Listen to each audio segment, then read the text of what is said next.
नमस्कार मेरे प्यारे छात्रों, मैं आपको संस्कृत कक्षा 10 की कवि कुल गुरु कालिदासः पढ़ा रहा हूँ।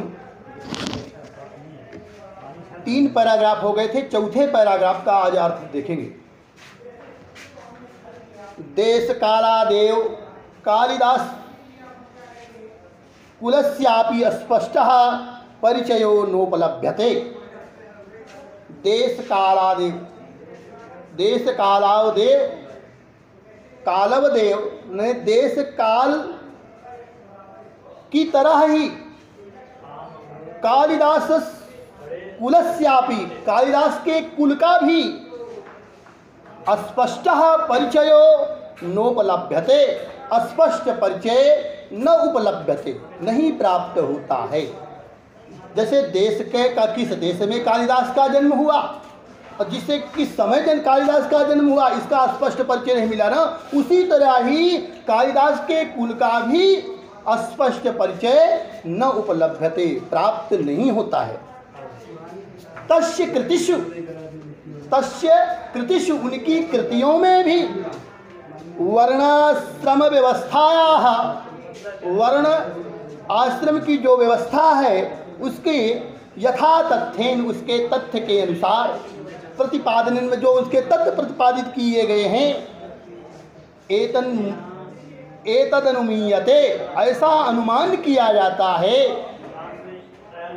एतन अनुमीयते, ऐसा अनुमान किया जाता है कि तस्य जन्म, उनका जन्म विप्रकुले अभवत, एक ब्राह्मण परिवार में हुआ। विप्रकुले अभवत, एक ब्राह्मण परिवार में हुआ। आगे देखेंगे, भावनिया सा, वो भावना से शिवानुरक्ता सी, शिव के प्रति अनुरक्त थे, शिव के भक्त थे। भावना से, उनकी भावनाओं को, उनके ग्रंथों को पढ़ने से ऐसा मालूम होता है कि वह शिव के भक्त थे। भावनिया स एवानुरक्ता शासी, भावना से वह शिव के अनुरक्त थे, शिव के भक्त थे। तथा फिर भी तस्य धर्म भावनिया, उनकी धर्म भावना के द्वारा मनागपि संकीर्णताम नास्ति। मनागपि माने मनाक माने थोड़ा भी, मनाक माने थोड़ा भी संकीर्णता नास्ति, उनकी धर्म भावना में थोड़ा भी संकीर्णता नहीं थी। शिवभक्तोपि, शिवभक्त होते हुए भी रघुवंश, वो जो है रघुवंश में शाहरामम प्रति, राम के प्रति स्वभक्ति भावम उदार मनसा प्रकटयति, अपनी भक्ति जो है, भक्ति का भाव उदार मन से प्रकट किया है। कहने का भाव क्या है कि वह शिव के भक्त तो थे, लेकिन उन्होंने राम के विरोधी नहीं थे।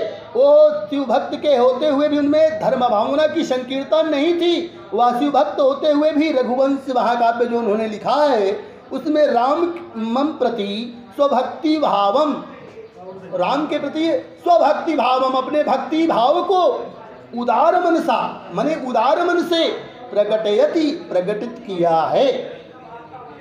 कालिदास जीवन वृत्तम, कालिदास का जो जीवन समाचार है, जीवन जानकारी मिलती है, सर्वथा हमेशा अज्ञानांधकाराच्छन्नमस्ति, अज्ञान के अंधकार से आच्छादित है, ढका हुआ है।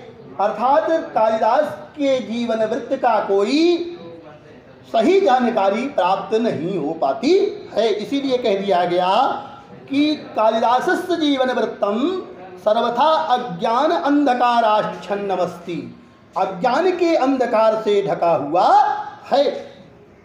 तद विषय का, उनके विषय में अनेका जनश्रुतयः लब्ध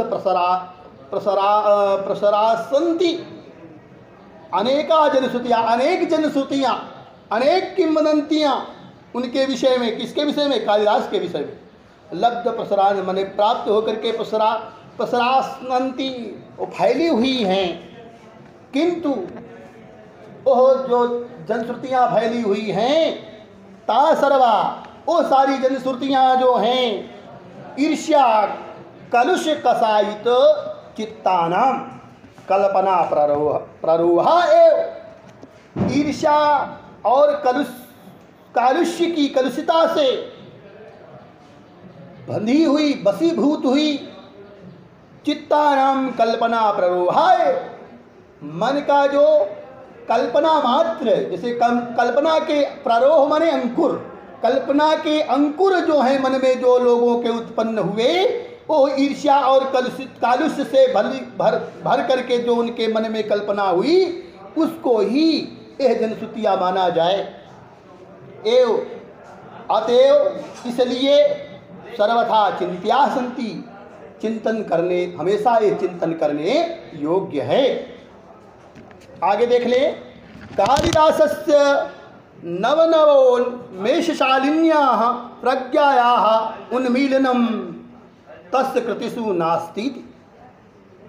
कालिदासस्य माने कालिदास की नवनवोन्मेषशालिन्याः, नवनवोन्मेषशालिन्याः माने नए नए विकासशील जो बातें हैं, और क्या करे, प्रज्ञा माने उनकी बुद्धि का, उन्मीलनम माने पैदा होना, जो प्रकट हुआ है, विकसित हुआ है, तस्य कृतिषु उनकी कृतियों में, तस्य कृतिषु माने उनकी कृतियों में, नास्ति ऐसा नहीं है। बता रहे हैं कि कालिदास के नए नए विकास स्वरूप, नई नई विकसित जो उनकी बुद्धि है, जो उनकी कृतियों में, वह पूरी चीज उनकी कृतियों में विकसित नहीं हुआ है। कश्चित सुधया परोक्षम, कश्चित सुधया परोक्षम, इसको कुछ विद्वानों ने परोक्षम, उनके परोक्ष में कहा है, उनके सामने नहीं, कुछ लोगों ने कहा है। संस्कृत काव्यस्य विविधेषु प्रमुख प्रकारेषु स्वकौशलम प्रदर्श्य, संस्कृत काव्य से माने संस्कृत काव्य के विविधेषु माने अनेकों प्रकार में, प्रमुख प्रकारेषु प्रमुख प्रकारों में, स्वकौशलम अपने कौशल को, प्रदर्श्य माने प्रकट करके, सर्वान अतीतान अतीतान नागतान कबीर अतिशिष्य, सर्वान माने सभी, अतीत माने भूत, अतीत माने भूतकाल की, और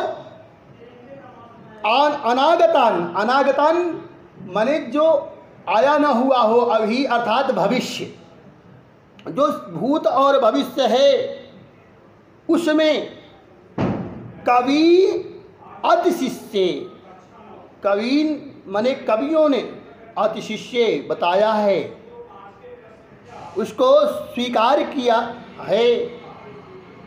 बता रहे हैं संस्कृत काव्य, संस्कृत काव्य के विविधेषु प्रमुख प्रकारेषु, विविध अनेकों प्रकार के प्रमुख प्रकारों में, स्वकौशलम अपने कौशल को प्रदर्श्य माने दिखा करके, शाह माने वह कालिदास जो हैं, सर्वान अतीत अनागतान, सभी भूत और भविष्य को कवि ने अतिशिष्य इसका अतिक्रमण नहीं किया है।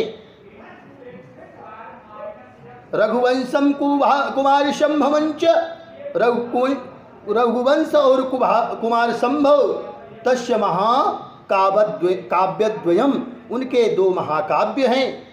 मेघदूतम ऋतु संहारस्य खंड काव्य, और दो खंड काव्य लिखा है, मेघदूत और ऋतु संहार दो खंड काव्य हैं। कवि कुल गुरु मालविकाग्निमित्रम विक्रमोर्वशीयम अभिज्ञान शाकुंतलंच नाटकानि सन्ति। तीन नाटक हैं कालिदास के, मालविकाग्निमित्रम, विक्रमोर्वशीयम और अभिज्ञान शाकुंतलम। ये तीन नाटकानि सन्ति, ये तीन नाटक हैं। तत् रघुवंशम नाम महाकाव्यम, उनका जो रघुवंश नामक महाकाव्य है, कविकुल गुरु के सर्वातिशायिनी कृतिरस्ति, सबसे अधिक महत्वपूर्ण कृति है रघुवंश महाकाव्य। कविकुल गुरु का अत्यधिक महत्वपूर्ण कृति है। अस्मिन् महाकाव्ये, इस महाकाव्य में दिलीपादारभ्य, दिलीप से लेकर के अग्निवर्ण पर्यंतम, अग्निवर्ण तक के इक्ष्वाकु वंशावतंसम संभूतानाम, इक्ष्वाकु वंश में उत्पन्न नृपति नाम राजाओं का अवदान निरूपणम अस्ति, उनके बारे में, उनके विषय में निरूपण किया गया है, बताया गया है। तो आप लोग यहाँ तक का अर्थ लगाएंगे, शेष आगे कल आपको पढ़ाया जाएगा। धन्यवाद।